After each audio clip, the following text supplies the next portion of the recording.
కాయగూరలతో ఆకుకూరలతో మన దగ్గరకు వచ్చి అమ్మవారు ఎవరికి ఏం కావాలి తీసుకోండి అంటే పండ్లు ఫలాలు ఇవన్నీ కూడా తీసుకొని మనమంతా కూడా ఈ జీవితాన్ని భూభాగంలో ఉన్నటువంటి దుర్భిక్షాన్ని పోగొట్టినటువంటి తల్లి శాకంబరి ఈ ఆషాఢ మాసంలోనే అమ్మవారి అవతారం రూపించింది కనుక ఈ ఆషాఢ మాసంలోనే అమ్మవారికి ఎన్నో దేవాలయాల్లో వాసవి దేవాలయాల్లో ఆ శాకంబరి అలంకారాన్ని కూడా అమ్మవారికి చేసి చూసి తరించిపోయి ఉంటారు మన వాసవి భక్తులందరూ కూడా. అలాగా అంతేకాకుండా మనం ఈ ఆషాఢ మాసంలో వారాహి నవరాత్రులు అని కూడా జరుపుకున్నాం. గుప్త నవరాత్రులు సంవత్సరానికి మనకు అందరూ అనుకుంటారు శరన్నవరాత్రులు వస్తాయి, ఆ తర్వాత ఏదో గణపతి భాద్రపద నవరాత్రులు వస్తాయని ఏదో 1-2 నవరాత్రులే అనుకుంటారు. కాదండి, ప్రతి సంవత్సరం మనకి 5 సార్లు నవరాత్రులు వస్తాయి. నవరాత్రులు అంటే ఎన్ని రాత్రులమ్మా? 7, 8 అబ్బా 9 నవరాత్రులు అంటే 9, 5 సార్లు వస్తాయి. 9 5లా బాగా వచ్చు లెక్కలు.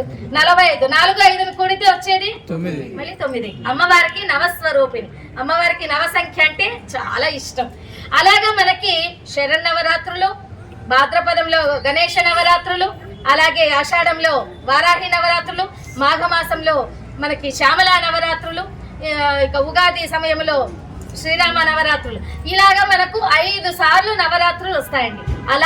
అలాంటి వాటిలో ముఖ్యమైనది వారాహి అమ్మవారు. ఎందుకంటే అమ్మవారు మనకు దేవతలు అనేక దేవతలు ఉంటారు. అంశ దేవతలు, అంశాంశ దేవతలు, కళాంశ దేవతలు, ఉగ్ర దేవతలు, సంభవ దేవతలు, ద్వారపాలక దేవతలు, అమ్మకు సేవా దేవతలు ఇలాగా. మరైతే ఈ ఉగ్ర దేవతలకు సంబంధించినటువంటి అమ్మవార్లు ఎవరెవరు? ప్రత్యంగిర దేవత, దుర్గా దేవత, వారాహి దేవత. అయితే ఈ వారాహి దేవత ఏ దేవత అయినా ఏ దేవుడైనా చూడండి, శరీరం అంతా కూడా ఒక తత్వంలో ఉండి ముఖం ఒక రూపకంగా, అంటే మానవ జంతు 2 రూపాలు కలిసినటువంటి రూపాలు కొన్ని ఉంటాయి దేవతల్లో. ఎవరెవరెవరు? హయగ్రీవుడు గుర్రపు తల ఉంది ఆయనకి, అలాగే నరసింహస్వామి ఆయనకి సింహ రూపంలో ఉన్నారు, ఆంజనేయ స్వామి వానర రూపంలో ఉంటారు. ఇలాగనే అమ్మవార్లలో కూడా వారాహి అమ్మవారు. ఈ వారాహి అమ్మవారు వారాహుడు అంటే భగవంతుడు విష్ణు స్వరూపుడు ఏ రూపంలో వస్తే అమ్మవారు అదే శక్తి రూపంలో వస్తారు. అంటే అమ్మవారు అనపాయిని, అంటే ఎప్పుడు కూడా విష్ణువుని వదిలిపెట్టి ఉండరనమాట లక్ష్మీదేవి. అలాంటి లక్ష్మీదేవికి ప్రీతికరమైన మాసమేకం అన్నటి నుంచి మనకు వస్తుండేది. ఏ మాసం అమ్మది? శ్రావణ మాసం. ఎందుకని శ్రావణం అంటున్నాం? ఇందాకే చెప్పాను, పౌర్ణమి రోజు శ్రవణ నక్షత్రం వస్తుంది కనుక శ్రావణ మాసము అని అంటున్నాం. ఈ శ్రావణ మాసానికి అధిపతి ఎవరు? చంద్రుడు. చంద్రుడు అధిపతి కనుకనే ఈ చంద్రునికి సహోదరి ఎవరు? చంద్ర సహోదరి. కరెక్ట్ అమ్మా. క్షీరసాగర సంపన్న సమయంలో ఉద్భవించినటువంటి వారు చంద్ర సహోదరి లక్ష్మీదేవి, చంద్రులు అనమాట. లక్ష్మీదేవి ఉద్భవించినాకనే అమృతం కూడా వచ్చింది. అవన్నీ మనకు తెలిసిన విషయాలే. అయితే ఈ లక్ష్మీదేవికి ప్రీతికరమైన మాసం. ఎందుకని?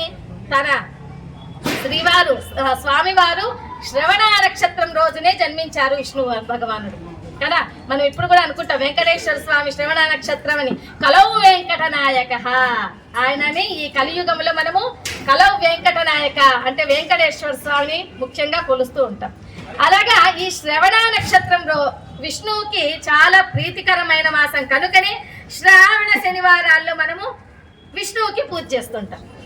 అయితే వెంకటేశ్వర స్వామికి ఒక శాస్త్రం ప్రకారము సోమవారాలు పూజ చేయాలి కనుక శ్రావణ సోమవారాల్లో మామూలుగా ఎవరికి పూజ చేస్తాం మనం? సోమవారం అంటేనే అబ్బా మీకు అన్ని బాగా తెలుసు, పరమేశ్వరునికి కదా. సోమశేఖరుడు సోమవారానికి అధిపతి ఎవరు? ఆయన సోమశేఖరుడు. సోమ అనే దాంట్లోనే వస్తోంది ఉమా అని. కనుక సోమవారం రోజున సోమ అని తలిస్తే చాలు ఆ ఉమా పరమేశ్వరుని కూడా ఇద్దరిని తలిచినట్టే అనమాట. ఆ పరమేశ్వరునికి ఈ శ్రావణ సోమవారాల్లో పరమేశ్వరునికి ఏ విధంగా పూజలు చేస్తామో అలాగే వెంకటేశ్వర స్వామి వారికి కూడా శ్రావణ మాసంలో పూజలు చేస్తూ ఉంటాం. మరి పరమేశ్వరుడు అంటారే మనకు ఒక పత్రి గుర్తుకొస్తుంది. ఏమమ్మా అది? మీరన్నీ చెప్తే ఇలాగా వాళ్ళు చెప్పండి. బిల్వ పత్రి, మారేడు పత్రి కదా. ఎలా ఉంటుంది మారేడు పత్రి? ఇలా ఇటువైపు ఒక ఆకు, అటువైపు ఒక ఆకు, పైనకి ఒక ఆకు కదా. పరమేశ్వరునికి ఇట్లా 3 కన్నులు ఎలా ఉంటాయో సేమ్ అలాంటి ఆకారంలోనే ఉంటుంది బిల్వపత్రి.